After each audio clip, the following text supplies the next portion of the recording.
Sit. Go ahead. Go ahead. Outside. Go outside, lady. Okay. Come on, honey. Let's go. Hey. Come on. We are at the other house. Oh, you guys. You guys.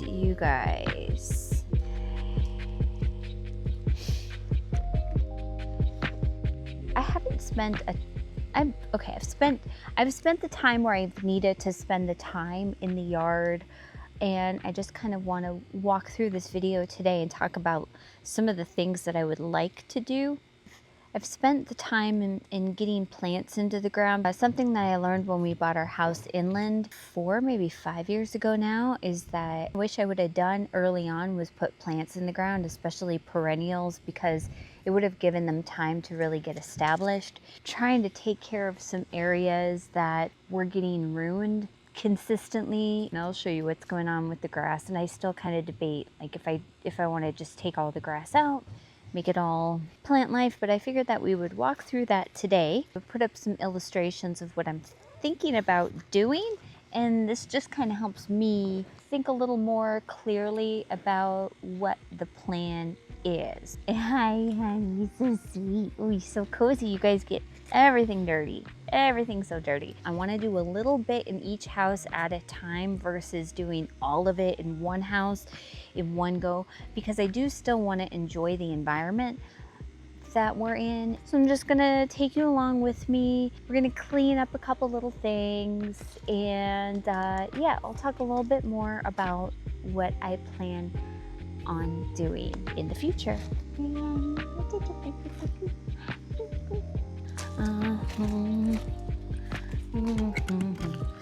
So a big reason why we have all of this mulch out here too is we had the shed delivered shortly after we moved in, and the person who delivered it absolutely trashed our yard, dredged up all of the brand new sod that we had put down over here. So this entire part of the yard was just destroyed. So the doggies were basically swimming every time it rained. Just got sick of it and decided one weekend, we spent about 8 hours taking up all of the sod by hand. I think this was 50 bags of mulch, and it's still not enough. Definitely need more. Hi, babies. The interesting thing about being out here is that I get a chance to see what does well in certain types of soil conditions and certain zones. Our other place is zone 7B. This is zone 8. It's all sand. There is not clay, so we have a complete opposite problem of everything just kind of draining through. We do have a drip system set up out here as well. I run it fairly consistently. Our grass is also called centipede grass, so it stays a little more stout, a little more packed into the ground, so it is a little harder to get it out of the rocks and stuff.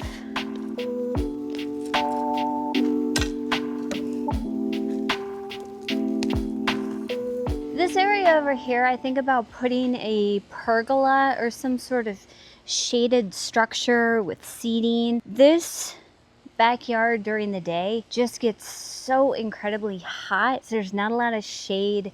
It's a new development, so we don't have any mature trees around here. We've got a crepe myrtle right here that they planted. That'll grow up eventually to provide some shade, and I'll have to reevaluate some of the full sun flowers that are around it, but ultimately I would love to put in some sort of seated, shaded area. Yeah, you can see it's like a beach back here.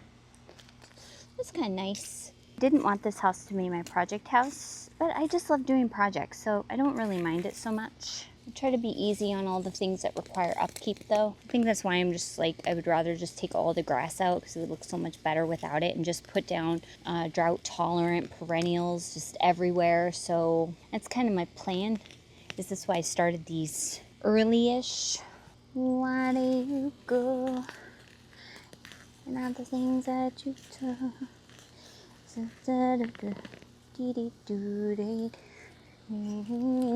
We get a lot of water in our yard, so one big project that I'm going to need to do for this house are French drains. We get hammered pretty hard in this backyard, hence the flooded mulch. Yeah, I think I was undecided about taking all the grass up, and now that I'm doing this, I think that that is my preferred option. Probably except for that strip right there next to the house, so at least like the doggies have some grass. And these were put in by the builder. I forget what they are, but they bloom really nicely. I think I was going to say gardenia, but I don't know for sure what all of these are. But I would love to mulch all of this back here. Oh, you sillies. Oof, I find some of these weeds that grow in the sand are just relentless compared to what grows in clay. The crazy thing about living in a new construction home is that you still find things like this in your yard. I threw down a bunch of zinnia seed over here, some sunflowers. Nothing's really come up too strongly, but just mostly just to get some fill in here. It's a ton of weeds, so when the season is over, I'm going to take some time to really clean all of this up.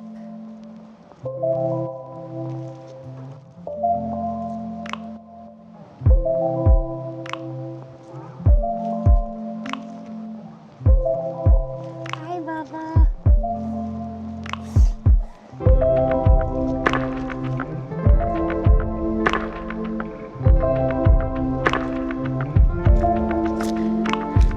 So I've been wanting to get some stepping stones to have a stepping pathway. So going up to the shed, I'm also going to build a ramp going into the shed at some point this fall. I'm still kind of toying with doing like some sort of art piece back here, but I'm not too sure. I was thinking about painting the shed like a really fun color, but our HOA is very quite strict, so I don't want to do anything where it ends up being a violation. I mean, our other neighborhood doesn't have an HOA, so I'll do all my creative cutesy stuff over there. Over here it has to be a little more conservative.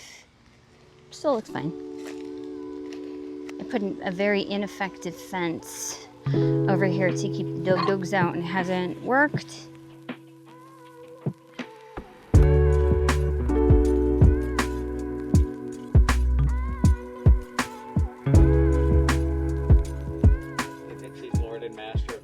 Just the neighbors can see you.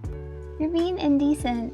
Since I mentioned we get a ton of sunlight back here, I wanted to do something just to add some depth to the yard, and that is to paint the inside of the fence. I would really love to paint the fence black. Let's talk about some of the things that are doing really well back here and others that are not. Purchased a lot of plants toward the end of the season because I wanted to purchase things that were a little more resilient, especially in this heat. It's now hurricane season, so that's always a consideration. Things that can withstand the heavy rain, the heavy winds.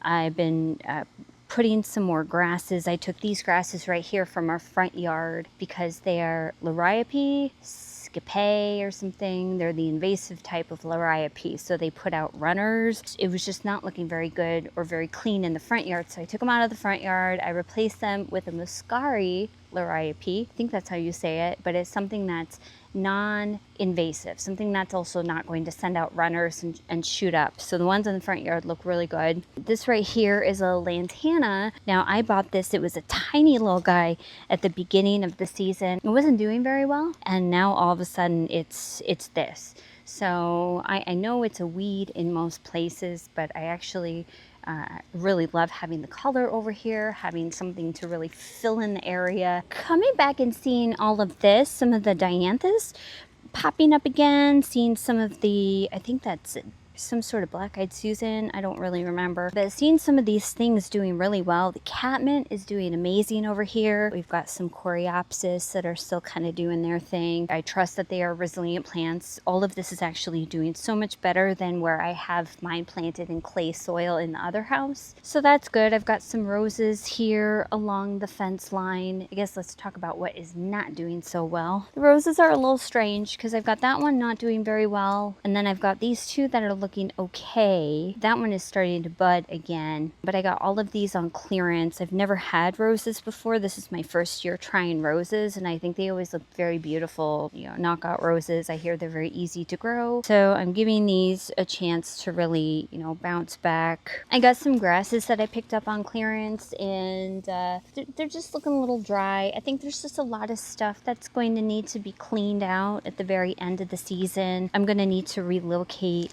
these coneflower. They were white coneflower. They get a little too much shade from this crepe myrtle here. I have some little blue stem grass or something like that. It is not doing well. And I had mentioned my dahlia. Now this dahlia I bought in a package at Lowe's, which actually did way better than the really expensive bulbs that I got at a specialty online supplier. And it was doing so awesome. Now it looks like this. Again, I mentioned drainage is a big issue in the yard because things like the water pools up in certain areas. I'm going to be building a trench that goes from back here to the street, and I'm going to build one that goes from over here all the way down to the street as well. It's a waste of money to plant all this stuff and then you don't have proper drainage and everything is just sitting in a pond.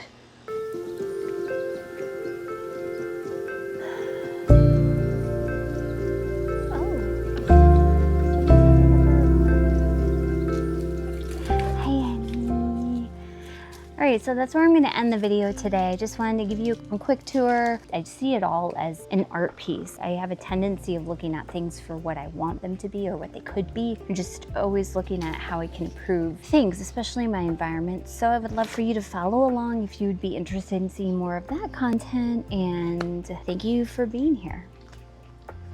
Kayla, come here.